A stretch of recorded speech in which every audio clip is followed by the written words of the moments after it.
अस्सलामुअलैकुम दोस्तों, उम्मीद है कि सब दोस्त खैरियत से होंगे। दोस्तों, आज इस वीडियो में हम आपको बताने वाले हैं कि काफ़ी सारे लोग इस वजह से परेशान हैं कि उन्होंने 786 प्रोग्राम में अपना नाम तो दर्ज करवा लिया, जो 2000 रुपये वाला हुकूमत ने प्रोग्राम निकाला जो शहबाज शरीफ ने, लेकिन वो ये नहीं जान पाते कि उनका नाम उस प्रोग्राम में दर्ज किया जा रहा है कि नहीं, वो इस प्रोग्राम में ऐड हो चुके हैं कि नहीं। और काफ़ी सारे लोगों ने मुझे ये भी बताया कि भाई आप ये बताओ कि आप जो है ना, हम लोग घर बैठे किस तरीके चेक कर सकते हैं कि अपने पैसे आ चुके हैं कि नहीं, 2000 रुपये जो अभी नया प्रोग्राम निकला है। तो आज इस वीडियो में मैं आपको बताने वाला हूं कि अगर आप 786 प्रोग्राम के पैसे चेक करना चाहते हैं, वो भी घर बैठे, तो 3 तरीके आज इसी वीडियो में मैं आपको बताऊंगा। तीनों को आप इस्तेमाल करके, किसी एक तरीके को इस्तेमाल करके आप अपने पैसे चेक कर सकते हैं।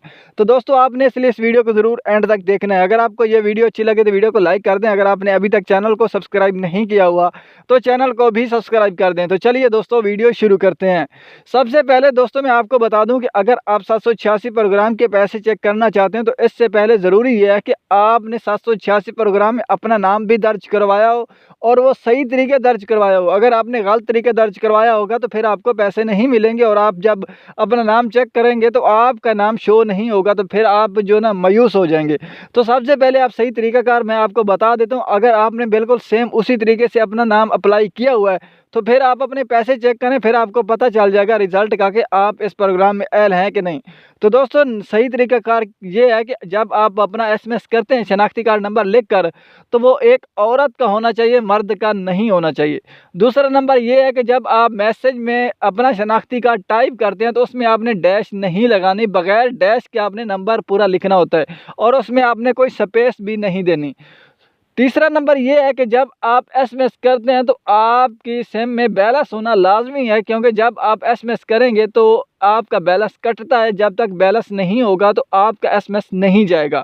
ये 3 पर गलतियां। और चौथी ये है कि जब आप एसएमएस करते हैं तो आप जिस शनाख्ती कार्ड को हुकूमत की तरफ एसएमएस करके भेज रहे हैं, आप जिस सिम का इस्तेमाल कर रहे हैं वो उसी शनाख्ती कार्ड पर निकली होनी चाहिए। अगर आप सिम किसी और शनाख्ती कार्ड पर निकली हुई है और आप जो है ना शनाख्ती कार्ड कोई और लेकर भेज रहे हैं तो फिर भी आपको प्रॉब्लम का सामना करना पड़ सकता है। तो इसलिए इन बातों का आपने अगर ख्याल किया हुआ है और आपने ये बातें अपने ज़हन में रख के एसएमएस किया हुआ है तो फिर आपको मैं बता देता हूं कि आप किस तरीके से अपने पैसे चेक कर सकते हैं। तो दोस्तों, नंबर 1 तरीका ये है कि जब आप एसएमएस करते हैं तो आपको हुकूमत की तरफ से एक तस्दीकी एसएमएस आता है, जिससे आपको वाज़िह हो जाता है कि आप इस प्रोग्राम में ऐड हैं कि नहीं, आपको पैसे मिलेंगे कि नहीं। दूसरा तरीका ये है कि जहां पर आप रहते हैं इस आसपास में आपको कोई ऐसी शॉप मिलेगी जहां पर ये सहूलत मुयस्सर है, वहां पर ये पैसे 2000 रुपये के दिए जा रहे हैं। वहां पर आपने अपना शनाख्ती कार्ड लेकर जाना है और वहां पर जाकर आपने अपना सिर्फ शनाख्ती कार्ड देना है और उनको बोलना है कि भाई हमारे पैसे चेक करो। तो वो आपके पैसे भी चेक करेगा और साथ में आपको ये भी बता देगा कि आपके पैसे आ चुके हैं कि नहीं। अगर आपके पैसे आ चुके हैं तो वो आपको पैसे भी उसी अपनी दुकान से ही देगा।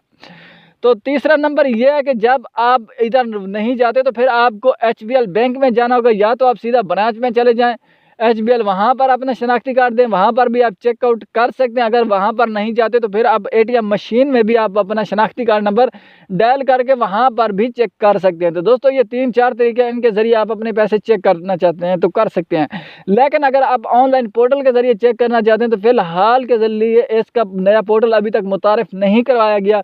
हुकूमत का ये बार बार दावा है कि हम बहुत जल्द इसका पोर्टल, नया पोर्टल लेकर आ रहे हैं जिसके ज़रिए आप चेक कर पाएंगे, लेकिन फ़िलहाल घड़ी इसका नया पोर्टल नहीं आया।